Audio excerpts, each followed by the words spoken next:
le sang de vos âmes, je le redemanderai à tout animal, je redemanderai l'âme de l'homme, à l'homme qui est son frère. C'est ici le verset de référence qui est le verset 5 du chapitre 9 de Genèse, pour appuyer le texte du jour qui est le texte de Genèse 4 du verset 3 au verset 15. Mesdames et messieurs, bonjour et bienvenue sur Salvation Life Diffusion. Nous parlons aujourd'hui de où est ton frère. À présent, nous vous invitons à écouter l'essentiel avec le prédicateur du jour. Bonjour, pasteur. Bonjour, sœur Fatine. Et je salue tous ceux qui nous écoutent, qui nous regardent et qui s'intéressent à la parole de Dieu qui veut la vie éternelle. Vous savez, la vie éternelle a des conditions qu'il faut remplir pour l'avoir, bien sûr. Ici, nous avons pris ce texte et ce thème pour montrer la responsabilité de chacun sur son frère. Que nous puissions comprendre quelle est la charge que Dieu donne à chacun de nous pour celui qui est à côté de lui, pour ceux qui l'entourent. Nous sommes appelés à travailler d'arrache-pied pour faire vivre les âmes des hommes et non pas pour les perdre.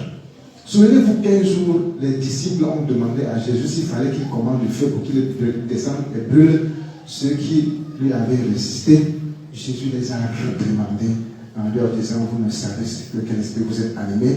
Le Fils de l'homme est venu pour sauver les âmes des hommes et non pour les perdre.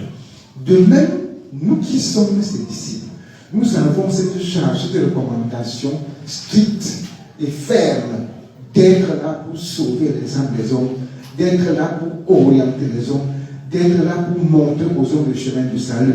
Nous avons cette responsabilité d'autant plus grande que nous avons à rendre compte de chacune des âmes qui nous entourent. Nous avons vu comment Caïn, ayant tué son frère, a cru qu'il pouvait s'échapper, mais Dieu l'a repris sévèrement et l'a puni d'une punition que personne sur la terre n'a jamais eue. C'est pourquoi nous devrions comprendre la charge qui nous est donnée. Dieu demandera l'âme de l'homme à l'homme. Dieu te demandera l'âme de ton frère. Dieu me demandera l'âme de mon frère. Et sachant ces choses, chacun doit comprendre que sa vie dépend aussi de la vie qu'il donne, qu'il procure, qu'il donne à ceux qui sont autour de lui. L'apôtre Paul est parti jusqu'à dire, pour lui, il ne fait aucun cas de sa vie. Il faut seulement qu'il accomplisse sa course, ce qui est de prêcher, de ramener les âmes à Dieu, qu'il l'accomplisse avec joie. Et il a dit, il ne s'est pas donné du repos. Il a donné toute sa vie, 3 ans durant. Il a travaillé pour que les âmes qui sont à sa charge puissent vivre.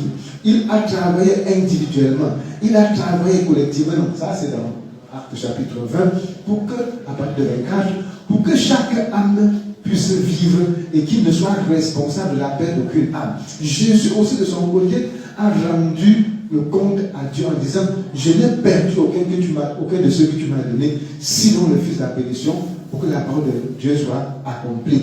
Donc chacun doit comprendre qu'il a à rendre compte de toutes les âmes qui l'entourent, les petites comme les grandes. Ceux qui travaillent comme serviteurs de Dieu et se transforment en lourds ravisseurs, croient qu'ils font du mal à quelqu'un, ou se transforment en faux docteurs, faux prophètes, croient qu'ils font du mal à quelqu'un, sache que tu rendras compte de toutes les âmes que Dieu t'a confiées, de toutes les âmes qui t'entourent, les petites comme les grandes. Et si tu travailles pour des intérêts charnels, tu auras à rendre compte. Si tu perds une âme par ta faute, tu auras à rendre compte. Chacun de nous donc doit se tenir sur ses gardes pour pouvoir exhorter. Aussi longtemps qu'on peut dire aujourd'hui, encadrer, aussi longtemps qu'on peut dire aujourd'hui, travailler pour le salut de toute âme, sachant que la responsabilité lui incombe et il en rendra compte à l'Éternel.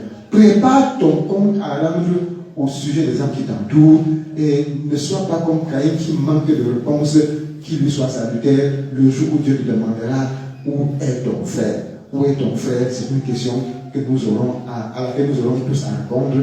Prépare aussi ta réponse de la bonne manière pour ne pas être bouche vers ce jour-là pour ta condamnation. Tu écoutes cette parole, tu la gardes, Dieu te gardera par elle au nom de Jésus-Christ. Amen. Amen. C'était le résumé du culte de ce jour. Merci de l'avoir suivi. Bon dimanche à tous et surtout, bon début de semaine.